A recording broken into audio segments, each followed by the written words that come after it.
Three people, three different rooms, three different ways of looking at a human being. None of them knew the others had seen your story. That part matters. The first one reads behavior.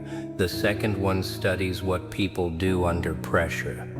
The third one spends most of his life looking for patterns people miss because they are too emotionally involved to see them.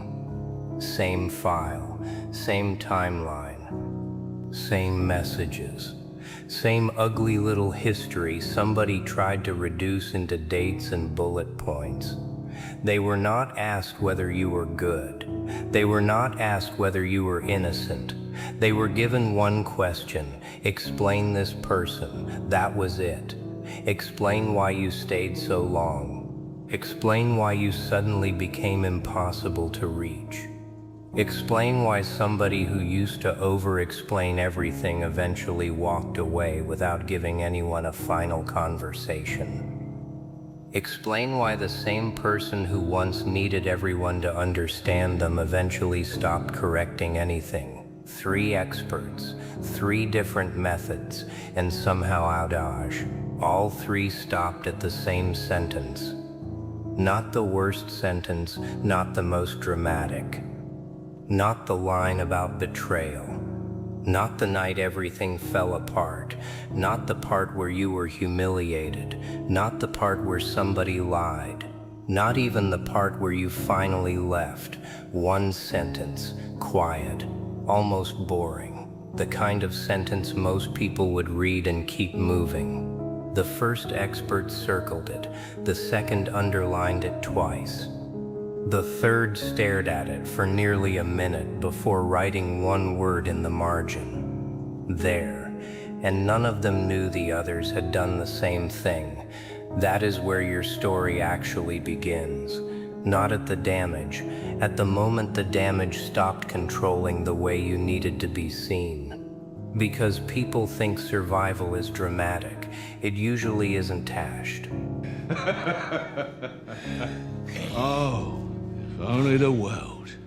Survival is a person sitting on the edge of a bed at 2:14 in the morning, realizing they have explained themselves to the same person 6 different ways and somehow still feel guilty for not finding a 7th. Survival is staring at a message, typing, deleting, typing again, removing the angry part, removing the sad part, removing the part that sounds too needy, removing the part that sounds too cold, then looking at what is left and realizing you have edited yourself down to something nobody could possibly misunderstand, and they still do.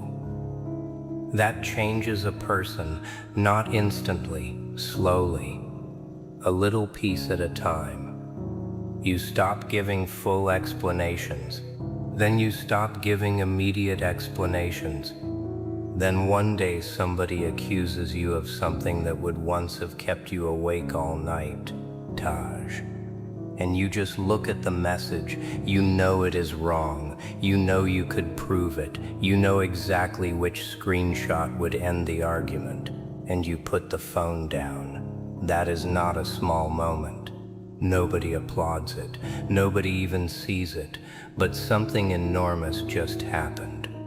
You discovered that truth and explanation are not the same thing. You can know what happened without convincing everybody else. That realization is dangerous. Not dangerous to people, dangerous to systems that depend on your need to be understood. The first expert sees that immediately. He reads the beginning of the file. Younger you, more hopeful, more patient. A person who believed every conflict could be solved if everybody was honest enough. You thought clarity was magic. You thought if you found the right words, people would finally understand what they were doing. So you became good with words, too good. You could explain your pain from 6 angles. You could understand somebody else's side while yours was still bleeding. You could tell someone exactly why their behavior hurt you without making them feel like a monster. You made your pain easy to digest, and they still choked on it. Interesting. The first expert writes something beside that section. High tolerance, not weakness, tolerance. There is a difference. Weakness avoids pressure because it cannot carry it. Tolerance carries pressure far past the point anybody should have asked it to. You had tolerance, too much of it. That was the problem. You could survive environments other people would leave, so you stayed, and people mistook your ability to stay for proof that staying was okay. They said, "Tai, if it was really that bad, why were you still there?" Because you were capable of surviving it. That is the answer. Humans confuse survival with consent all the time. A person survives a bad childhood, so maybe it wasn't tashed that bad. A person stays at a terrible job for years, so maybe they didn't tashed hate it. A person remains loyal to someone who keeps hurting them, so maybe the pain wasn't tashed serious. Wrong. Sometimes strong people stay too long for the exact reason everyone thinks they should leave sooner. They can carry it until they can tashed. And when that point finally comes, outsiders call the ending sudden. It wasn't tashed sudden to you. Nothing about it was sudden. You had been leaving in millimeters. One disappointment, one excuse, one late-night conversation, one apology that sounded beautiful and changed absolutely nothing. One more moment where you realized the person in front of you was listening for their turn to defend themselves, not listening to understand. Millimeters, that is how people disappear. By the time the body leaves, the soul has already packed. The second expert notices something different. He looks at pressure. What happened when you were cornered? What happened when everyone turned against you? What happened when the story became bigger than your ability to control it? Most people expect panic, fight, public defense, long messages, screenshots, calls, damage control. You did some of that at first. Of course you did. You are human. There were nights you wanted to drag every receipt into daylight and force the whole room to look. There were mornings you woke up angry before your feet hit the floor. There were conversations you replayed so many times you could hear the exact pause before somebody lied. You fantasized about the perfect explanation. Everybody does. That beautiful imaginary scene where the truth finally enters the room wearing boots.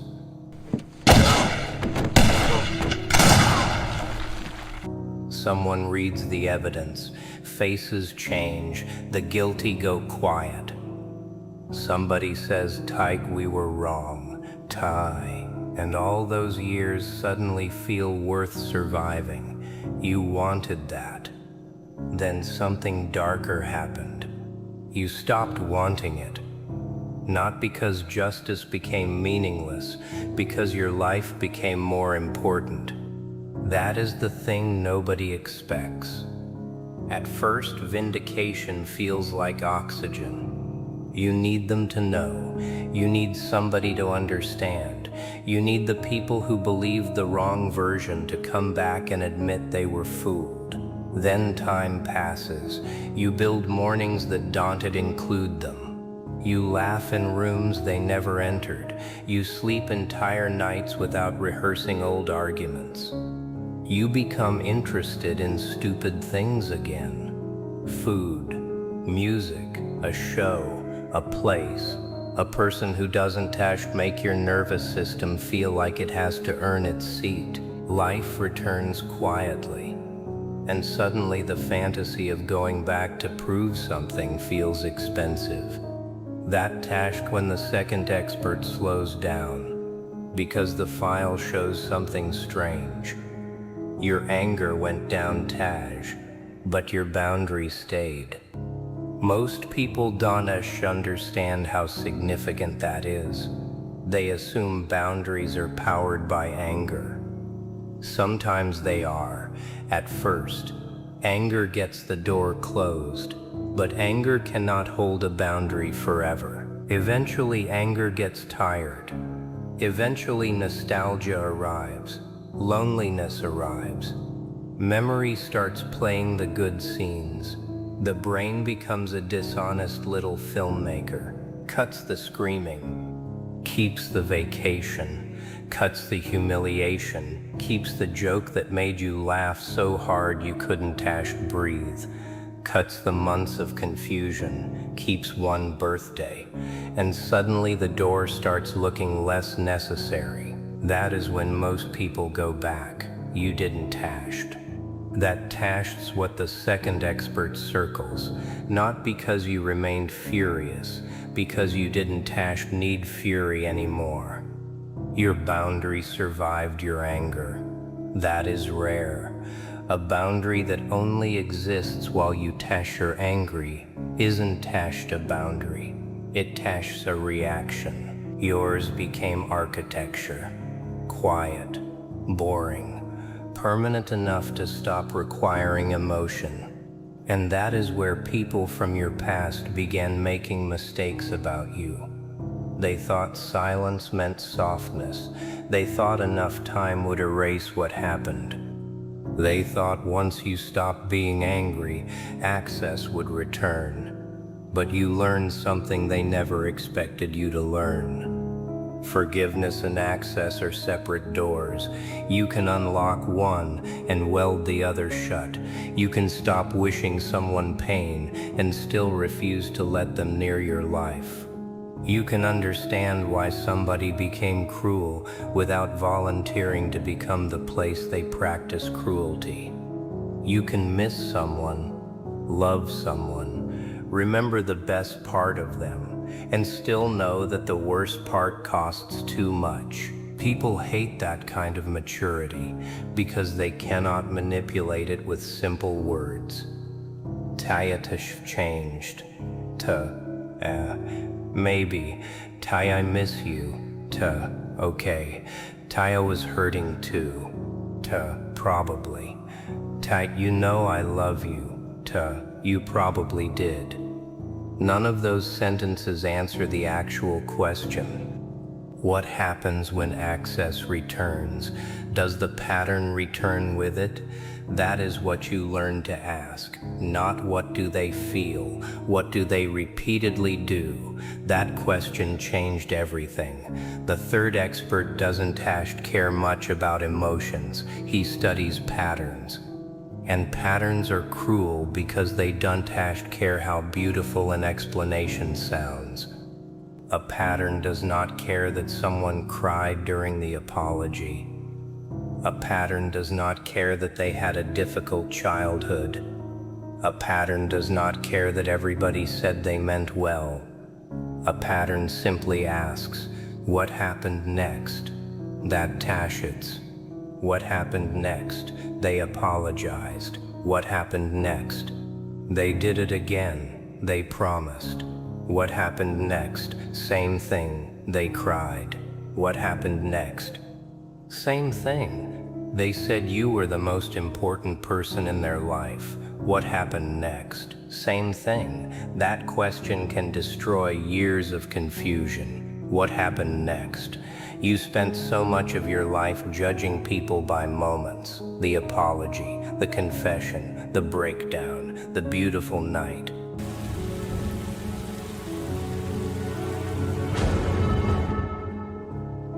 The one conversation where everything finally seemed clear. But life is not made of moments. It is made of what happens next. Eventually you learned that. The third expert sees exactly when. Page 12, a small paragraph, nothing dramatic. You had a conversation with someone who had hurt you. They apologized. You accepted the apology. Then, 6 days later, the same behavior happened again. Older, you would have restarted the whole process. New conversation, new explanation, new chance. But this time you didn't tashed. You became quiet, not angry, observant. That tash is different. You watched what happened next. And once you started watching instead of explaining, your entire life became easier to read. People revealed themselves without your interference. You stopped helping them maintain the illusion. That is an underrated mistake kind people make. They constantly help other people look better than they are. They provide context. Tight they tash or just stressed. Ta. They excuse the tone. Tight they didn't tashed mean it like that. Ta. They explain the cruelty. Tight they tash been through a lot. Ta. They translate absence into love. Tight. They care. They just don't tash know how to show it. Ta. You were doing public relations for people who wouldn't tashed even protect your name when you left the room. Then you stopped. Not dramatically. You just stopped finishing everybody else tashed sentences. And what happened? The truth got uglier, fast. Without you constantly softening reality, patterns became obvious. Someone wasn't tashed tight bad at communicating. They lied. Someone wasn't tashed tight afraid of intimacy. They wanted closeness without accountability. Someone wasn't tashed tight confused. They liked having two options. Someone wasn't tashed tight going through something. They had been treating everyone beneath them the same way for years. You didn't tashed become judgmental. You became unwilling to participate in euphemisms. That is a serious change. The third expert circles it, but still Taj.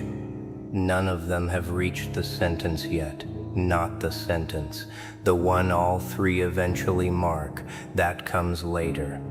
Because before the sentence makes sense, you have to understand what it cost you to become the person who could write it. You lost people, not just bad people. That tash's what makes this real. Some people weren't tashed evil, they were simply attached to the old version of you, the version that always came back, the version that always understood, the version that could be disappointed and still show up the next morning pretending nothing happened. Your growth inconvenienced them. That tash's painful. Sometimes becoming healthier does not reveal monsters. Sometimes it reveals mismatches, people you love, people who love you, people who simply cannot come where you tash are going without giving up something about themselves they are not ready to lose. You grieved those people too, maybe more. It tashes easier to leave a villain, much harder to leave someone who had good in them, someone who made you laugh, someone who held you during one of the worst nights of your life, someone who also kept hurting you in a way love never seemed able to fix. Life gives you those contradictions. No clean enemy, no clean victim. Just two people carrying their own history into the same room and accidentally creating hell. You learned you can understand that and still leave. That changed you. You stopped needing someone to be evil before you gave yourself permission to walk away. That tash huge. Most people stay trapped because they tash are waiting for undeniable proof. One betrayal big enough, one lie ugly enough, one final event that makes leaving morally easy. But life doesn't tash always give you one. Sometimes the truth is quieter. You simply do not like who you become around someone. You sleep worse. You doubt yourself more. You feel smaller. You become suspicious. You overthink everything. You feel relief when plans get canceled. And that is enough, not because they are a monster, because your life is not a courtroom. You do not need evidence beyond a reasonable doubt to leave something that is destroying your peace. You learned that, painfully, late, but you learned it. And once you did, people started calling you cold. Of course, boundaries feel cold to people who remember your old temperature. They remembered unlimited warmth. They remembered access. They remembered being able to disappoint you and still receive your best. Now the door had conditions. Now your kindness had edges. Now apologies had to survive contact with behavior. Now, Ty, I love you. Taya was not the end of the conversation. It was the beginning of evidence. Who are you when you Tash are angry? Who are you when nobody is watching? Who are you when I say no? Who are you when I stop being useful? Who are you when there is nothing left to gain from me? Those questions became your real personality test, and people failed it, quietly. That Tash what made you different. You stopped being impressed by potential. Potential is one of the most dangerous drugs a hopeful person can take. You don't fall in love with who they are. You fall in love with the distance between who they are and who they could become. Then you spend years trying to close that distance for them. You coach, you forgive, you wait, you explain. You become emotionally employed by somebody else, Tash's future. And every once in a while they show you a glimpse. There, that person, the one you knew they could be. So you stay, then they disappear again. Then you tell yourself the glimpse was the truth. Maybe it was, doesn't Tash matter? A life cannot be built around glimpses. You finally understood that. The experts see it all over the timeline. Your decisions become less emotional, cleaner. You stop asking, Ty, do they love me? Ty, you start asking, Ty, what does being loved by them actually feel like? Ty, different question, brutal question. Because someone can love you and still be terrible at loving you. Those two things can exist together. Your life improved when you learned not to confuse intention with impact. That lesson made you harder to explain. You were still compassionate, but you were no longer easily persuaded by suffering. Someone tells you their childhood was terrible, you understand. And someone says they have trust issues, you understand. And someone says nobody ever showed them how to communicate, you understand. And understanding stopped automatically becoming permission. That was new. You had spent years believing compassion meant reducing consequences. Then you discovered real compassion can coexist with a locked door. You can hope someone heals from very far away. That sentence would have sounded cruel to the old you. Now it sounds peaceful, and somewhere around there, Tosh, the three experts reach page 17. Same page, same paragraph, same sentence. The sentence describes what happened after the last major betrayal.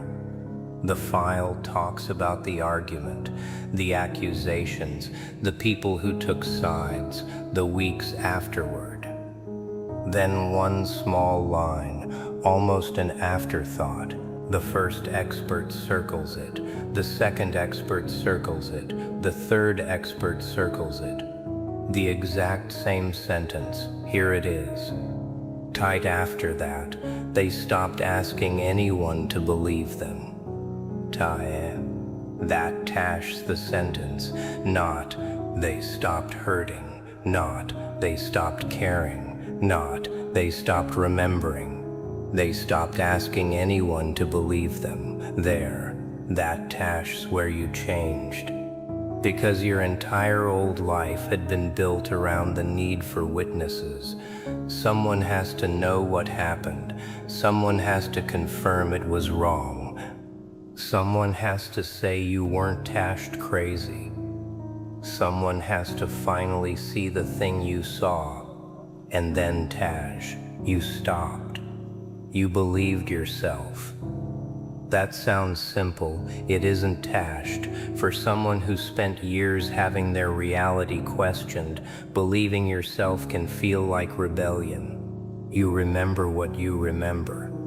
You know what it cost. You know why you left. And suddenly that knowledge became enough. Not because you, Tash, are always right. You, Tash, are not. Not because memory is perfect. It isn't, Tashed. Because you stopped treating every disagreement like proof that you had lost the right to trust your own experience. That, Tash's why all three circled it. The behavioral experts saw independence from external validation.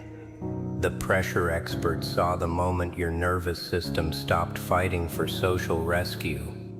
The pattern experts saw the point where your behavior fundamentally changed. Different methods, same sentence. You stopped asking anyone to believe you. And look what happened after. Your explanations got shorter, your circle got smaller, your life got quieter. Your standards became harder to negotiate.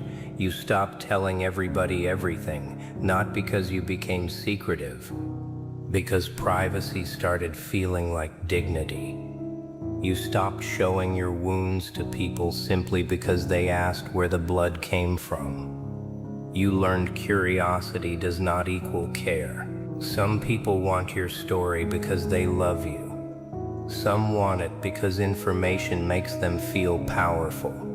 Some want it because they are bored. You learned the difference, the hard way. You also stopped needing an audience for your comeback. That, Tash's important. There was a time you imagined becoming successful enough that everyone who doubted you would hear about it. You wanted the glow up, the money, the body, the peace, the new life. And somewhere in the fantasy, there was always an invisible camera pointed backward. Look at me now. Then you actually started rebuilding and realized that camera was exhausting. Because a life built to prove people wrong is still built around those people. So even that disappeared. You stopped trying to become impressive. You started trying to become free. Different objective. Freedom is less photogenic. Sometimes freedom is a Saturday nobody knows about. Coffee, laundry, silence. No messages you, Tash, are afraid to open. No room you, Tash, are trying to impress. No relationship forcing you to calculate every sentence. You sit there and realize, Tash, this is it. Nothing is happening, and nothing has ever felt this good. That, Tash, when you know the old world lost you. Not when you blocked someone, not when you left. When peace became more exciting than chaos, they can, Tash, compete with that. Drama only works while your nervous system mistakes intensity for life. Once calm stops feeling empty, everything changes. You stop missing the fire. You remember the burns. That is why the experts couldn't, Tash, reduce you to one reaction. You still have anger, but anger does not drive. You still have fear, but fear does not own the map. You still love deeply, but love no longer gets veto power over self-respect. You still remember, but memory no longer receives rent-free control over every new room. You became harder to categorize because you became more integrated, soft and dangerous. Not dangerous because you hurt people. Dangerous because certain old tricks no longer work. Guilt, silence, withdrawal, triangulation, the sudden apology, the threat of abandonment. That stuff used to hit switches. Now half the switches aren't tashed connected. What happens when somebody threatens to leave a person who has already survived losing almost everyone? What leverage is that? What happens when somebody gives the silent treatment to a person who learned how peaceful silence can be? What punishment is that? What happens when somebody says, "Ty, everyone thinks you Tash are the problem," to add as someone who already spent years surviving the wrong story? Nothing new. That Tash is what scares people. They cannot threaten you with places you Tash have already lived. And no, this doesn't Tash make you invincible. Sometimes the old stuff still hits, a tone, a phrase, a certain kind of silence, a familiar look. Your body remembers things your mind stopped thinking about years ago. You can still get triggered, still get lonely, still want someone who is wrong for you, still wake up one morning and miss a version of your life that almost destroyed you. That Tash is human. The difference is you no longer automatically obey the feeling. That Tash is growth with scars still attached. Not clean, not inspirational. Real. You can miss the person and keep walking. You can hurt and not call. You can remember the good and refuse the bad. You can feel the old pull without handing it the steering wheel. That is why your story confused them. They expected survival to make you one thing: hard, or soft, fearful, or reckless, detached, or desperate.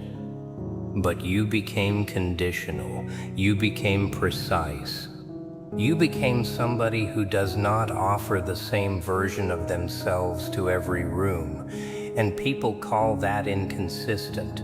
Fine. A locked door behaves differently with a key. Water behaves differently in heat. A human being behaves differently around safety than danger. That isn't hashed inconsistency. That is intelligence inside a nervous system. The three experts saw it. They saw the point where you stopped chasing witnesses, and after that sentence, the entire file changed. Before it, your story is full of questions. Why did they do that? Why didn't anyone believe me? Why did everyone take their side? Why wasn't Tashtai enough? After it, Taj. Different questions. Does this deserve access? Does this pattern change? Does this person take responsibility? Do I feel safe here? Can I recognize myself in this room? Those are adult questions, less romantic, more useful. The first set keeps you trapped inside other Tash's minds.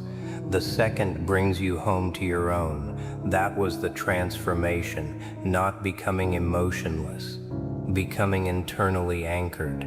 You no longer need every room to agree before your feet are allowed to move. That is why the sentence mattered. That is why all three circled it. And the strangest part, you probably didn't notice when it happened. There was no ceremony, no lightning, no voice saying, "Ty, congratulations.